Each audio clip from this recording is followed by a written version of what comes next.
Hello everybody, welcome to another video. You've got Mr. Eveything English here. Now in today's video, I want to talk about the 40 marker for English language. How do we plan for it? I've got loads of messages saying, how do I plan for a story? How do I plan for transactional writing? So speeches, letters, newspapers, and so on. So let's go through it. First and foremost, it is 40 marks. You're given 24 marks for your content.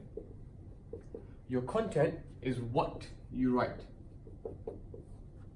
You get 16 marks for language, well, SPAG, if you like. Yeah, so language / SPAG. Now this is how you write. So your content is the what, your language is the how. You cannot get a high mark by just doing one of these things. You have to have the content and you have to have the SPAG. You have to have the what and the how. Now how does this look in practice? Actually, before we go there, let me just run through the mark scheme. The first thing is that your work must be interesting. The second thing is that you must have a range of language devices. The third thing, you must have a range of punctuation. Fourth thing, you must have imaginative vocabulary. Fifth, you must have short and long sentences. Sixth, your purpose must be clear. Why you are writing must be clear. And seventh, you really want to make sure that you're on top of your spelling. Now that's an overview of the mark scheme. This is how the marks are split. Now how do we make a plan that makes sure we hit this the way it should be done? Let's go over it.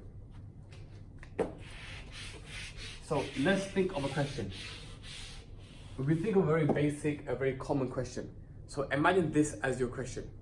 Write a speech arguing for or against school uniform. So you're at the point in your argument where you're either going to say, yes, school uniform is good, no, school uniform is bad. For this video's sake, let's argue that school uniform is good. Now this is how I would plan a paragraph. First, I would think about what is my point of the paragraph? What do I want to get across? So one of the strongest arguments for school uniform is that it makes sure everybody is equal. That would be my first point. So the first point I will make is that everybody is equal. Now, what does that actually mean? Let's go a bit deeper. Is everyone equal because there will not be a money issue? Don't know why I get that capital letter. There will not be a money issue. And because of that, nobody will feel left out. Now, why have I got 2 points coming out my main point? I have that because one of the biggest flaws in the exam is that people's paragraphs are too short. So in one paragraph, I would write 4 lines about how it makes sure that people who are poor, people who are rich are treated the same because they're all with the same clothes. And then I would add onto this how this makes sure that nobody is left out, and I would explore that a little bit deeper. 4 lines, put them together, you've got a paragraph of 8 lines. Now this all is our content. Earlier I said, guys, this is the what. This is what we are writing. Now we must plan the language for the paragraph. So you want a range, right? So when I'm speaking about this money issue, I may use a simile. And when I'm talking about how nobody will feel left out, I may use an anecdote. I may give an example of how when I was in year 7, this happened to me, and I'll make it a bit more personal. That's what an anecdote is. It's a small, short, personal story. That's my simile. Now, somewhere in the paragraph, let's pick some punctuation. Commas and full stops don't count. So somewhere in the paragraph, let's say I use an exclamation mark. Now, there's one last thing I need, and that's my vocabulary. Where shall I put that? Let's do vocabulary over here. Now, for the vocabulary, I want 2 words. I may go for the word melancholy and I'll go for the word fluid. Not drink, but the behavior. Now look, if you were to divide the paragraph, if you were to put a division right there,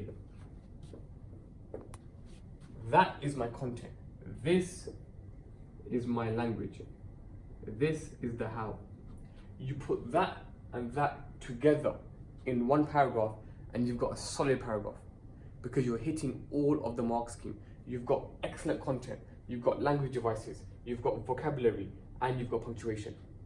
Now this bottom half,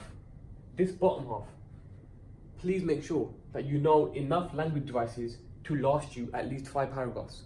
You know enough punctuation to last you 5 paragraphs. Learn 10 imaginative vocabulary words before the exam starts. You can almost learn this off by heart, this language side. And in your exam, all you will do is change the content. Now look, I'm not sure how long this video's been, but it's been a couple of minutes, and that's me talking to you. In the exam, it should take you about 30 seconds to plan like this. Okay, what's my main point? What are the 2 points coming out of my main point? What's my language device? What's my punctuation? What's my vocabulary going to be? And then off you go. Let's say you have 45 minutes.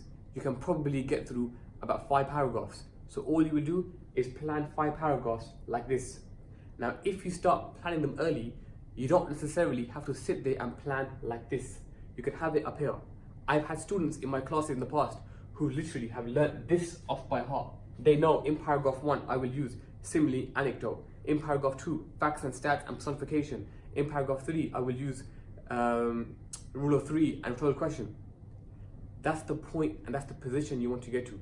But this is how I teach my classes to plan. It's the most simple, straightforward, yet effective way, because you're hitting everything on the mark scheme. Now please don't forget, this is just a plan. How you bring these points to life is what will depend and dictate your grade. Now look, I made a video on this because I've got a lot of messages on this. Any questions, let me know. Any problems, let me know. Comments below, share, subscribe. Thank you for watching. It's been Mr. Eveything English.